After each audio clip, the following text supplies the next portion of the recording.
Refugees versus economic immigrants, what the average Canadian doesn't know. Most Canadians don't actually understand the difference between refugees and economic immigrants, or how each group comes to Canada and contributes in totally different ways.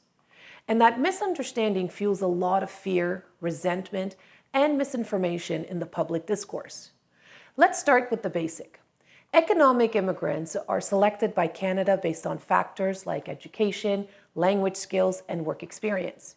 These are people who apply through systems like Express Entry or the Provincial Nominee Program.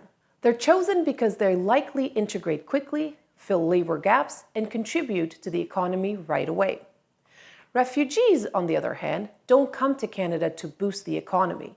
They come to survive. They're fleeing war, violence, political persecution, or humanitarian crisis. And under international law and Canadians' own charter, they have the right to seek protection.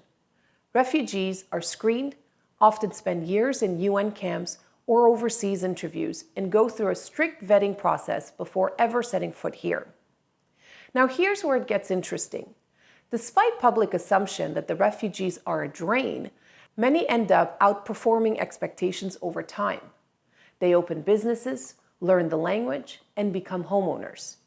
It might take longer, but the resilience factor is real. Meanwhile, economic immigrants often struggle in the first few years because their credentials aren't recognized, and they're underemployed. So the narrative that refugees are a burden while economic immigrants are always successful is simply false. Both groups have value, but they bring different kind of value. One fills skill gaps immediately, and the other reflects Canada's moral leadership and long-term investment in human capital. The bottom line? Canada needs both. And if more people understood how different the two paths really are, we'd have a more balanced conversation about who we are welcoming and why.